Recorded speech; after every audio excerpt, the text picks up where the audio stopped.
사도행전 15장 6절에서 21절까지 말씀입니다. 오늘 우리에게 주시는 하나님 말씀은 사도행전 15장 6절에서 21절까지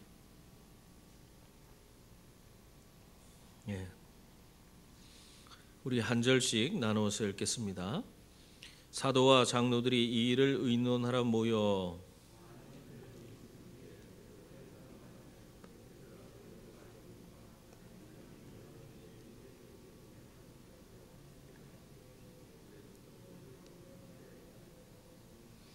또 마음을 아시는 하나님이 우리에게와 같이 그들에게도 성령을 주어 증언하게 하시고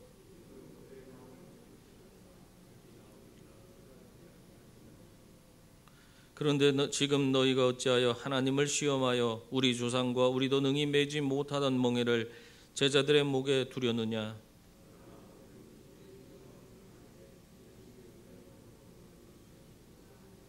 온 무리가 가만히 있어 바나바와 바울이 하나님께서 자기들로 말미암아 이방인 중에서 행하신 표적과 기사에 관하여 말하는 것을 듣더니 하나님이 처음으로 이방인 중에서 자기 이름을 위할 백성을 취하시려고 그들을 돌보신 것을 시몬이 말하였으니 이후에 내가 돌아와서 다윗의 무너진 장막을 다시 지으며 그 허물어진 것을 다시 지어 일으키리니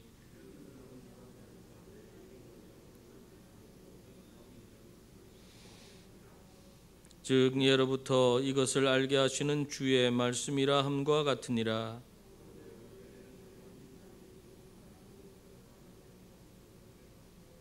다만 우상에 더러운 것과 음행과 목매어 죽인 것과 피를 멀리하라고 편지하는 것이 옳으니 안식일마다 회당에서 그 글을 읽음이라 하더라. 아멘. 고민이 있으면은 그리고 여러 가지 삶의 문제가 있을 때 상담가를 찾아가는 경우가 종종 있습니다. 이 고민의 원인을 이 상담가는 잘 파악해서 그 문제의 해결책을 제공해 주기 때문에 그렇습니다. 물론 그렇다고 해서 상담가는 늘 편하냐? 그렇진 않잖아요.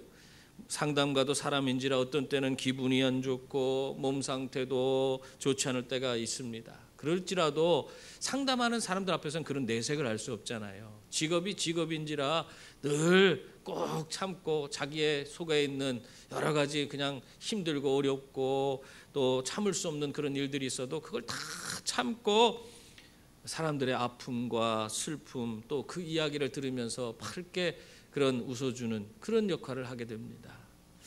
그런데 이러한 상담가가 아주 훌륭히 그동안은 이런 일들을 잘 감당했는데 근데 도저히 참을 수 없는 일이 생긴 거예요. 그것은 자신이 거래하는 은행에 자기만 보면 항상 얼굴을 찌푸리는 그런 직원이 있는 겁니다. 그래서 그 은행 거래를 할 때마다 너무 불편해요. 자기 가서 그 거래를 할 때마다 이 사람이 쳐다도 안 보고 얼굴을 찌푸리고 막 하기 싫은 표정을 짓고 그러면서 자기가 이렇게 거래를 하게 되는 겁니다. 이것이 한두 번이지 갈 때마다 그러는 거예요. 갈 때마다. 그러니까 이 사람이 이 상담가가 너무나 기분이 나쁜 거예요. 그래서 한마디 했어요. 도대체 왜 저만 보면 그렇게 얼굴을 찌푸리는 거냐고. 정말 내가 기분 나빠서 이거 일 처리하는데 내가 너무 불편하다. 그 얘기를 했어요. 그러니까 그 직원도 한마디 합니다. 뭐라고 하냐면 저만 그런 게 아니라 고객님도 언제나 저를 대하실 때마다 심하게 인상을 쓰고 그렇게 무섭게 분위기 무섭게 저한테 그렇게 대하시니까 제가 어떻게 마주보면서 웃음을 짓고 그렇게 상냥하게 할 수 있겠습니까? 그렇게 이야기를 하더래요. 여러분 이 상담가는 다른 사람들의 고민을 해결해 주면서 사실은 정작 자신의 불만 자기의 여러 가지 어려움 이런 것은 해결받지 못했던 것입니다. 그것이 이 무의식 중에 자기의 얼굴 표정에서 그게 드러난 거예요. 사실 지금 그 직원이 자기에게 상냥하게 대해주지 못하는 이유가 무엇입니까? 그 원인이 바로 자기에게 있었던 거예요. 자기가 그 사람 앞에서 험악하게 인상을 쓰고 그러면서 대했기 때문에 사실 그 직원이 그렇게 대한 것이에요. 여러분, 우리가 다른 사람의 흠을 보고 다른 사람을 비난하는 그런 일을 할 때가 많은데, 그것이 아니라 오히려 다른 사람의 흠을 볼 때 그것을 보면서 내 자신을 돌아볼 수 있는 그런 분들이 다 될 수 있기를 바랍니다. 그것이 중요해요.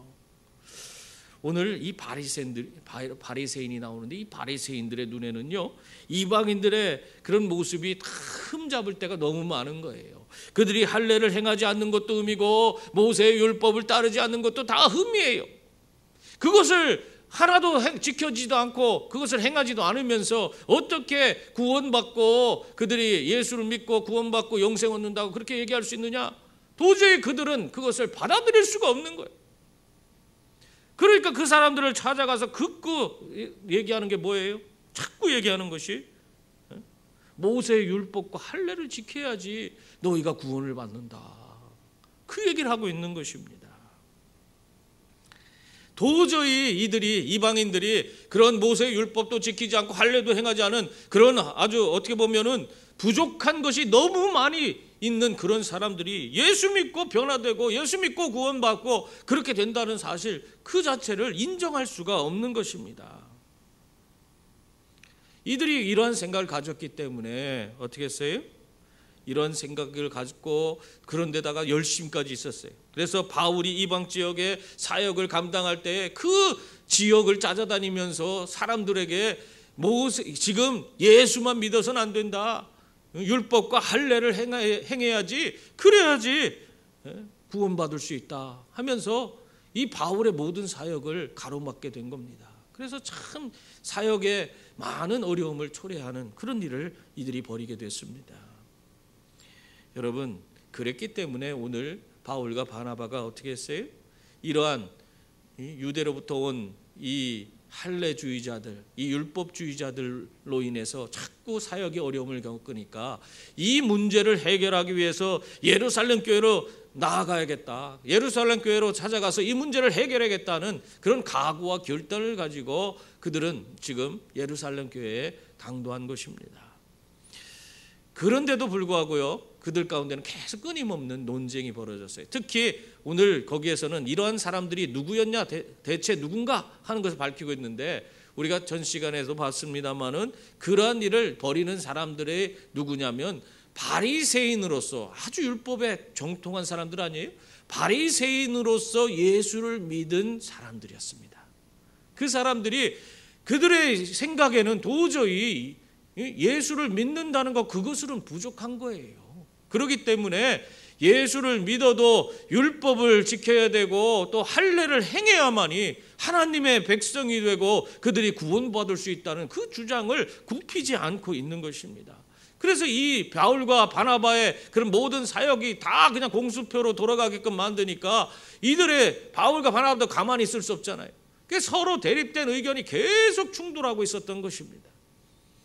그때에 그러기 때문에 결국에는 오늘 6절 말씀해 보면 사도와 장로들이 이 일을 의논하려 모였다, 그렇게 말하고 있는 것입니다. 이 일 때문에 모인 거예요. 바울이란가 바리새인으로서 예수를 믿은 이들이 서로 상반된 의견을 가지고 너무 강력히 자신들의 주장을 펼쳐나가고 있기 때문에 이 사람들의 사이에서 중재를 할 필요성이 교회에 대두됐기 때문에 그들이 모여서, 이 사도들과 장로들이 모여서 이 일을 의논할 수밖에 없었던 것입니다. 여러분, 오늘날 교회에도 수많은 주장들이 오고 갑니다. 많은 사람들이 여러 가지 이야기를 많이 나누잖아요. 그러나 그러한 주장이 하나님의 뜻을 이루기 위해서, 그것을 더 잘되게 하기 위해서, 건설적으로 정말 보다 효과적으로 어떤 사역들을 이루기 위해서 정말 그 하나님을 위한 그 마음이 합해져서 서로 나누는 그런 이야기라면 괜찮은데, 이 주장이요 잘못되다 보면은 이것이 자기 고집이 될 수 있어요. 그러다 보면은 서로 자기의 주장을 굽히지 않고 서로 언성을 높이고 서로 상대방에 흠집내고 상처를 주고 그렇게 될 때가 있는 겁니다. 그러면은 이렇게 서로 주장하는 그 주장이 결국에는 하나님의 일을 가로막는 것이 되는 거예요. 교회에서 그런 일이 비일비재하게 일어나고 있어요. 하나님은 생각지 않고 자기의 고집만 피우다가 결국에 하나님의 일을 망치는 그런 일들이 벌어지는 것입니다. 그것은 교회에서 정말 바람직한 것이라 이야기할 수가 없는 것입니다. 여러분, 만약 교회 안에서 이런 서로 의견 충돌이 일어나고 이런 문제들이 생겨나면 어떻게 해야 합니까? 그것은 여러분들이 정말 이 문제를 지혜롭게 해야 돼요. 특별히 하나님께서 세워주신 목사님과 장로님들에게 상의를 해야 하는 것입니다. 그래서 교회 입장에서 무엇이 옳은지 분별하게 하고 그 결과를 우리가 그 결과가 나오면 그 결과에 순종해야 하는 것입니다. 간혹 가다 보면요, 어떤 분들은 자기의 주장을 굽히지 않고 그 교회가 전체적으로 그 정말 하나님께서 세우신 그런 지도자들을 통해서 그런 결과를 잘 내주어도 그거 아니라고 고집스럽게 그것을 주장하면서 오히려 화를 내고 분란을 일으키는 그런 분들이 있어요. 여러분, 그것은 하나님 기뻐하지 않습니다. 교회는 특히 저희 교회 같이 장로교회라고 일컬어지는 교회들은요, 하나님 뜻 가운데서 여러분들이 대표자로 세우신 그런 분들이 계시잖아요. 그게 누구예요? 장로님들이에요. 이 장로님들을 통해서 의사결정을 하는 교회가 장로교회입니다. 다른 교회는 좀 달라요. 그런데 우리는 그런 처음부터 태생이 장로교회는 그래서 그렇게 되는 거예요. 그럼 그런 장로들이 모여서 회의를 해서 거기서 결정된 것을 따르지 않으려면 여러분들이 뭐하러 그 장로를 뽑습니까? 뽑을 이유가 없어요. 교회의 최고 의사 결정 기관은 결국에는 장로님들이 장로회에서 결정되는, 장로에서 의논되어지는 것이 교회의 그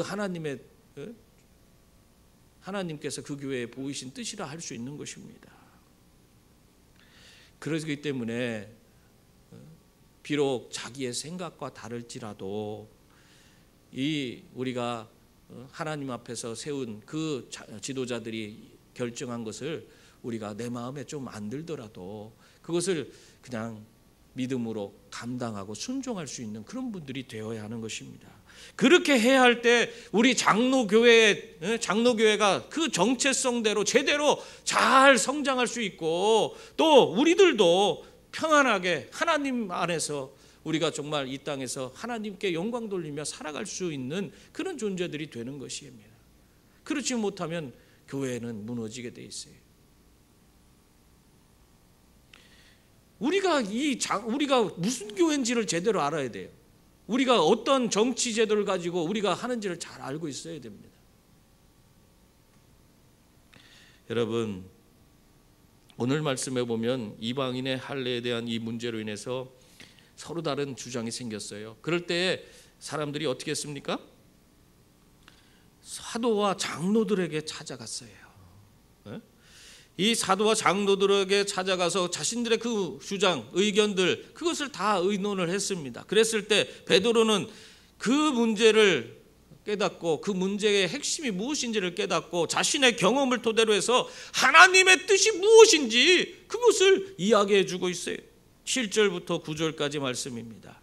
거기 보면 많은 변론이 있은 후에 베드로가 일어나 말하되 형제들아 너희도 알거니와 하나님이 이방인들로부터 내 입에서 복음의 말씀을 들어 믿게 하시려고 오래전부터 너희 가운데 나를 택하시고 또 마음을 하시는 하나님이 우리에게와 같이 그들에게도 성령을 주어 증언하시고 믿음으로 그들의 마음을 깨끗이 하사 그들이나 우리나 차별하지 아니하셨느니라. 아멘.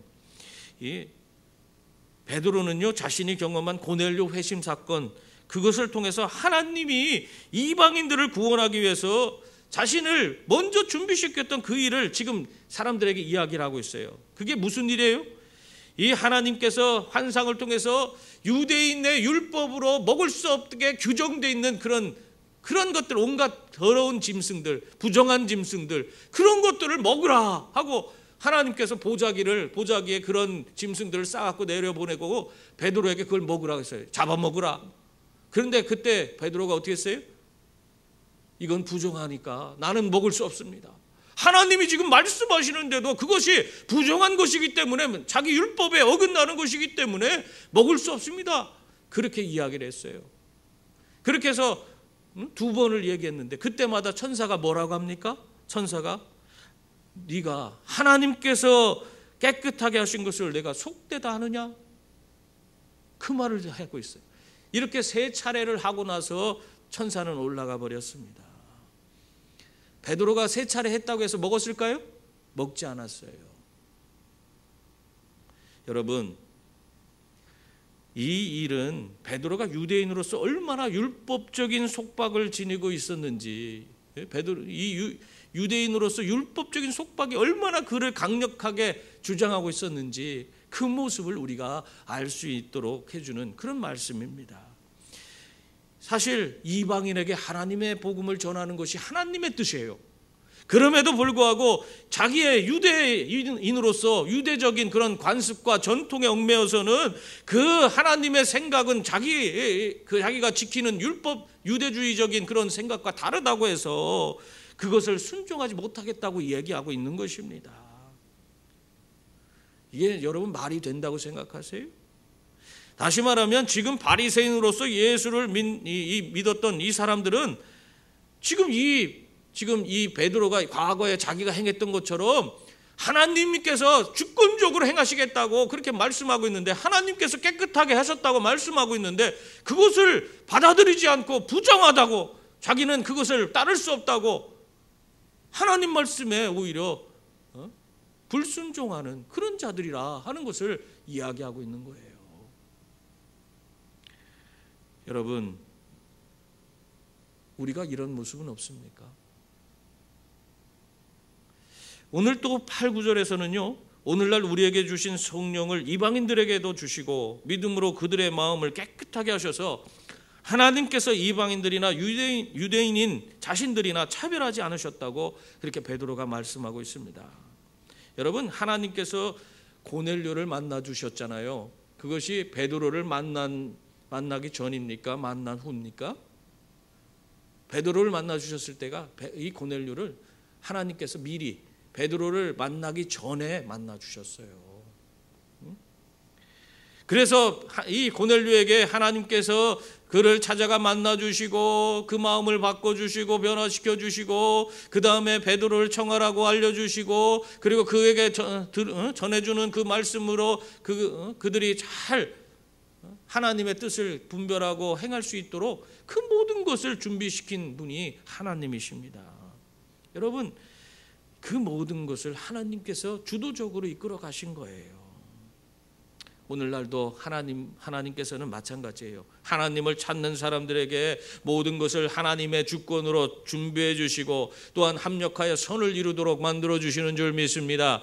그러니까 여러분의 삶에 여러 가지 힘들고 어려운 문제가 있을 때 다른 데 갈 필요가 없어요. 하나님 앞에 나올 수 있기를 바랍니다. 하나님 앞에 부르짖을 수 있기를 바랍니다. 하나님께서 먼저 와서 찾고 찾는 자를 만나 주시라는 말씀대로 여러분을 만나 주시고 그 문제의 해결책을 제공해 주실 줄 믿습니다. 그런데도 바리새인으로서 예수님을 믿은 사람들은요, 이미 하나님이 깨끗하게 하신 이들, 하나님이 차별하지 않으신 그 사람들을 이 유대인들이 율법과 할례를 가지고 지금 차별을 하고 있어요. 차별을 거꾸로 하나님이 깨끗하게 했는데 자기들이 율법을 지키지도 않아서 더럽다, 할례를 행하지 않아서 저들은 하나님의 백성이 될 수 없다, 자기들의 기준과 잣대로 지금 하나님이 깨끗하게 하시고 구원과 영생과 천국을 베풀어 준 그 사람들에게 그들은 부족하다, 구원받을 수 없다, 너희들도 모세의 율법과 할례를 행해야만 구원받을 수 있다, 그 얘기를 하고 있는 것입니다. 여러분, 우리의 모습은 어떤지 다시 한번 생각해 보세요. 우리의 모습도 우리가 하나님을 해나갈 때 내 생각대로 안 되면 우리는 어떡합니까? 그것이 하나님 뜻이 아니라고 그렇게 막 주장하고 고집을 피우지 않습니까? 내 생각대로 돼야지만이, 그래야지만이 그것이 하나님 뜻이라고 여기는 그런 사람들이 너무 많아요. 왜 그렇습니까? 이것은 자기의 생각이 무엇보다도 옳다고 여기기 때문에 그래요. 하나님도 내 뜻에, 내가 옳기 때문에 내 뜻에 굴복하고 하나님 뜻을 굽혀야 된다고 생각하는 거예요. 그러나 성경은 뭐라고 하고 있어요? 이사야서 55장 8절에 보면은 이는 내 생각이 너희의 생각과 다르며 내 길은 너희의 길과 다름이니라, 그렇게 말씀하고 있어요.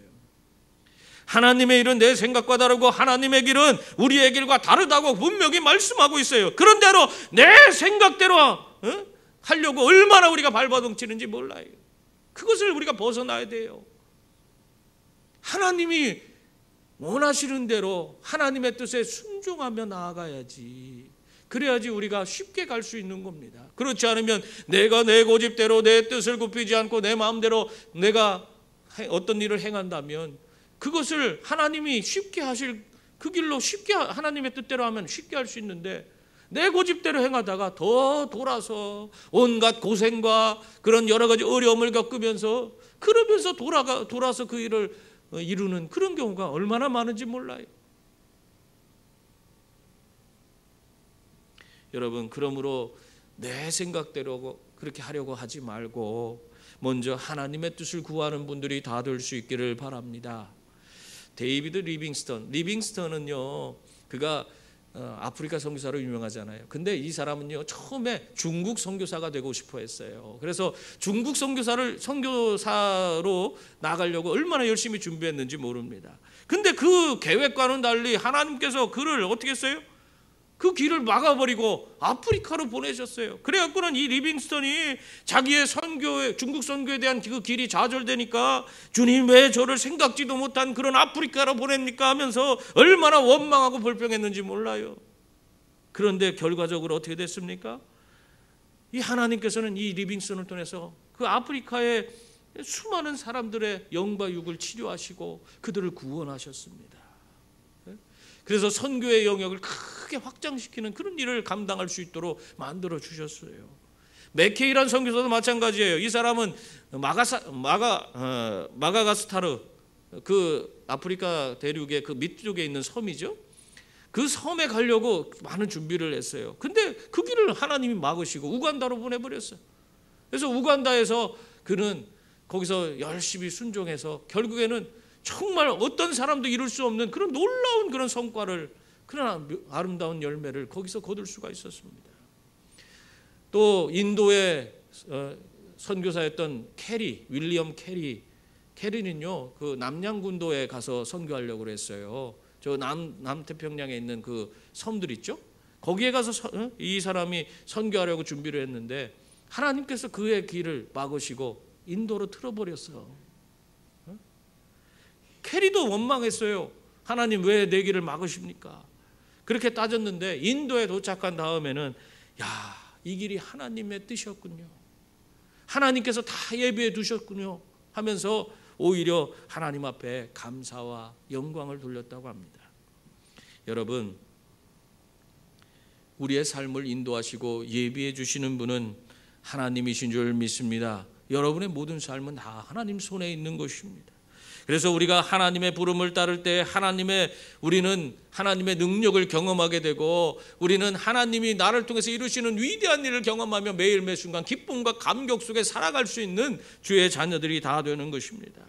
지금 그러기 때문에 지금 당장은 내 생각으로는 도대체 납득되지 않고 이해되지 않는 그런 일일지라도 주님께서 나를 인도하시는 대로 나를 맡겨서 주님이 나를 이끌어가는 그 길로 나아가서 정말 하나님의 위대한 종으로 쓰임받는 그런 분들이 다 될 수 있기를 바랍니다. 그때 우리는 하나님께서 왜 나를 인도하셨는지, 하나님이 우리를 통해서 이루시는 그 크고 위대한 일을 우리는 깨달을 수가 있는 것입니다. 또한 베드로는 이렇게 자신의 경험을 이야기하면서 이 바리새인으로서 예수를 믿은 사람들에게 할례의 이 문제를 통해서 하나님이 하시는 일을 제약하지 말라, 그 얘기를 했어요. 10절 11절 보세요. 거기 보면 그런데 지금 너희가 어찌하여 하나님을 시험하여 우리 조상과 우리도 능히 매지 못하던 몽에를 제자들의 목에 두려느냐. 그러나 우리는 그들이 우리와 동일하게 주 예수의 은혜로 구원받는 줄을 믿노라 하니라. 자신들도 감당하지 못했던 그 율법의 몽해를 이방인들에게 짐지우지 말라. 우리도 못했잖냐? 우리 조상들도 못했고 우리도 지금 못하고 있는데 그걸 왜 이방인들에게 짐지우냐? 그 얘기를 하고 있는 거예요. 그리고 우리의 구원이 어디서 온다? 예수 그리스도로 말미암아 주어지는 것인데 왜 자꾸 그것을 율법으로 할례의 문제로 그것을 구원의 문제로 그것을 치부해 가느냐? 그 얘기를 하고 있습니다. 여러분, 율법이 우리를 구원할 수 있다면 우리가 율법을 잘 따라야죠. 그것을 목숨 걸고 어떻게 해서든지 지켜야죠. 근데 율법은 우리를 구원할 수가 없습니다. 여러분, 율법을 성경에는 뭐라고 그래요? 몽학선생이라고 이야기를 해요. 몽학선생. 이 율법은 우리의 삶의 죄가 무엇인지를 깨닫게 해서 하나님이 원하시는 길이 무엇인지를 찾아갈 수 있도록 만들어 주시는 겁니다. 그리고 그 문제를 우리가 이 율법을 통해서 우리의 한계를 깨닫게 되고 내 한계를 극복하는 길이 바로 예수 그리스도 안에 있음을 깨닫게 하셔서 우리가 예수 안에서 진정한 구원과 영생과 천국을 누리는 자가 되도록 만드는 그 역할을 하는 것이 율법이에요. 그래서 율법이 구원에 도움이 되는 겁니다. 나쁜 것이 아니에요. 중요한 거예요.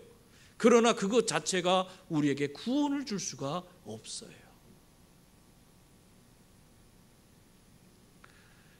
오직 예수 그리스도의 십자가의 보혈만이 우리를 구원할 수 있는 줄 믿습니다. 예수 그리스도 그분을 내 삶에 모셔드리고 영접하지 않으면 우린 구원받을 수가 없어요. 서아시아에 있는 아르메니아에서 진도 7에 해당하는 지진이 일어났어요. 그래서 막 건물들이 다 무너졌어요. 그때 한 5만 명이 한꺼번에 죽었는데요.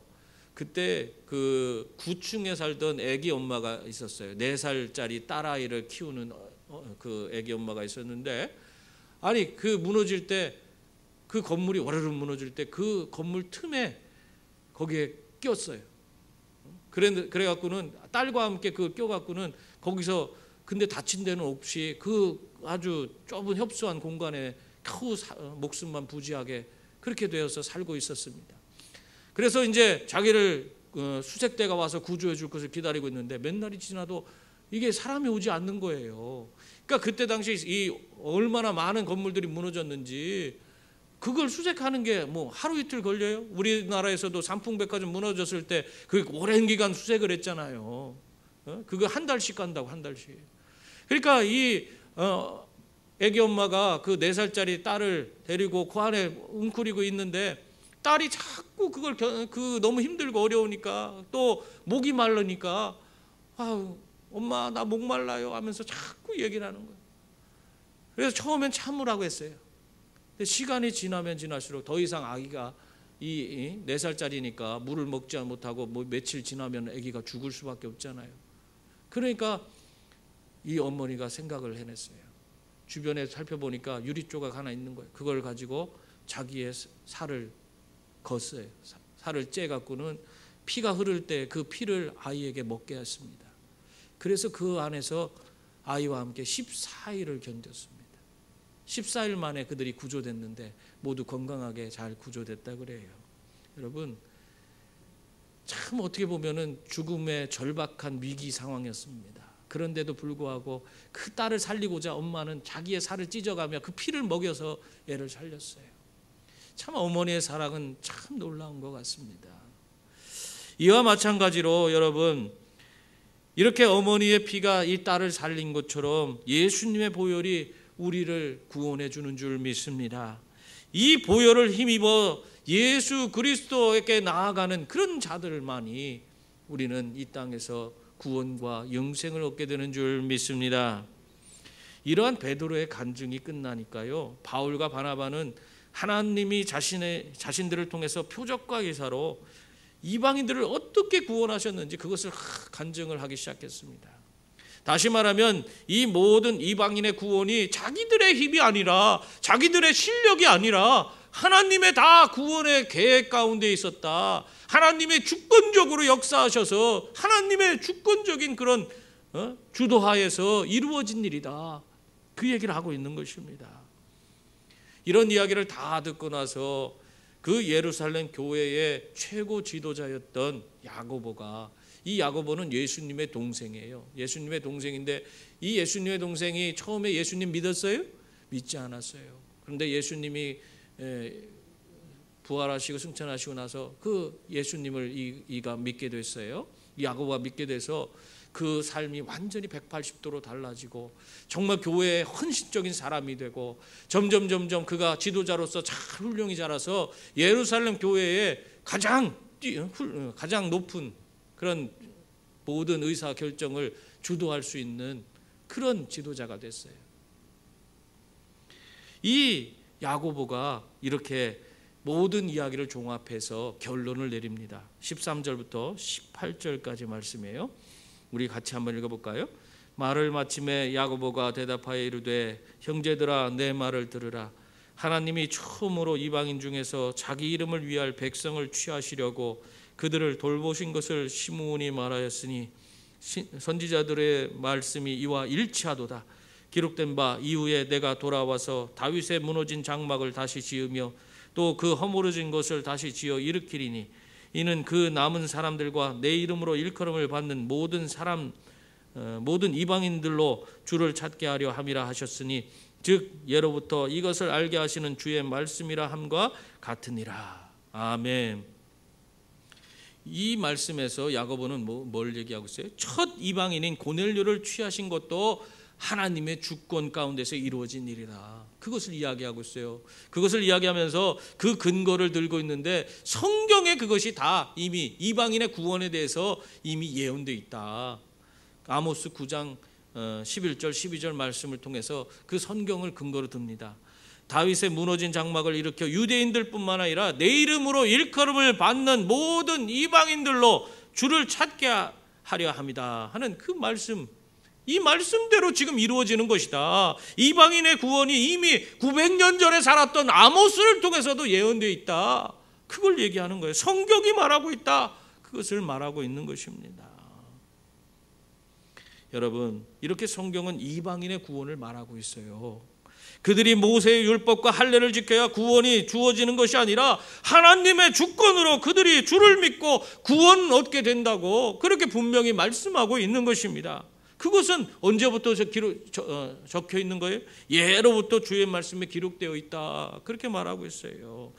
이것은 태초라는 말씀하고 같아요. 예로부터는 초기부터, 처음부터 그것이 기록되어 있다. 여러분, 이방인이 하나님의 은혜로 구원받는 것은 처음부터 시작된 거예요. 어제나 오늘이나 영원토록 처음부터 이 하나님의 은혜로 구원받게 되어 있다는 것입니다.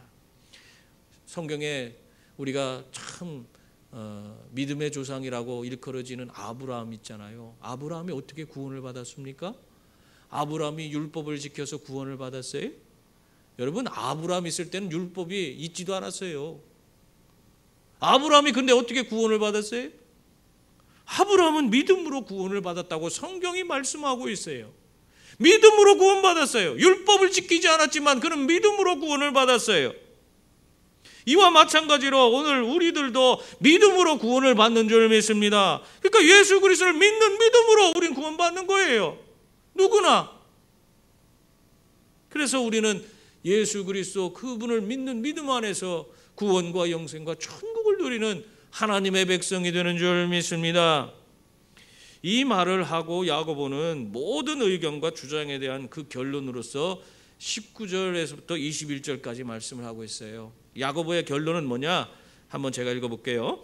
그러므로 내 의견에는 이방인 중에서 하나님께로 돌아오는 자들을 괴롭게 하지 말고, 이 할례 문제 이런 걸로 그들을 괴롭게 하지 말고, 율법 지키라고 하지 말고, 다만 우상의 더러운 것과 음행과 목매어 죽인 것과 피를 멀리하라고 편지하는 것이 옳다. 옳으니 이는 예로부터 각성에서 모세를 전하는 자가 있어 안식일마다 회당에서 그 글을 읽음이라 하더라. 야고보가 뭐라고 해요? 결론적으로 이 할례와 율법 문제에 대해서 이 이방인들이 유대인의 그 전통을 따르는 거, 그거 하지 말자. 그들에게 더 이상 짐지우지 말자. 그렇게 이야기를 하고, 다만 4가지를 권면하자. 그렇게 이야기를 하고 있어요. 그것이 무엇입니까? 우상의 더러운 것과 음행과 목매어 죽인 것과 또 피를 멀리하는 것, 이것만 편지 써서 보내자, 그렇게 이야기를 했어요. 여러분, 우상의 더러운 것이라는 것은 다른 게 아니에요. 우상의 제물이에요. 우상의 제물을 먹지 않는 거, 그게 좋겠다. 근데 그들 이방 지역에서는 고기가 대다수가 시장에 나와서 판매되는 것들이 다 어디에 가서 드려진 거예요? 우상의 제물로 드려졌다가 나와서 판매되는 것이 대부분이었어요. 근데 거기서 우상의 제물을 먹지 않는다는 건 참 어려운 일입니다. 그런데도 그런 권면을 하자 하는 결의를 했고요. 다음엔 음행입니다. 음행은 이때 당시는 오늘 세계하고 또 달라요. 서양은 좀 이런 성적인 부분이 너무나 문란했던 것 같은, 몰라 우리나라도 그랬는지 모르겠지만은 어쨌든 이들이 신전에서 신을 숭배하는 자리에서도 그런 성적인 행위가 벌어졌기 때문에 그것이 신을 숭배하는 일이었습니다. 그러니까 신전에서도 그런 여러 가지 이런 음행을 행하고 또 일반에 나와서도 그러다 보니까 자연스럽게 일반에서도 음행하는 것이 막 비일비재하게 있었던 거예요. 교회 안에서까지 있었던 거예요. 이 초대 교회에. 그렇기 때문에 이런 문제가 있었기 때문에 우리가 예수 믿는 사람으로서 자신의 거룩을 지키기 위해서 음행을 피해야 되겠다 해서 음행을 하지 말자 하는 겁니다. 또 그 다음에는 목매어 죽인 것.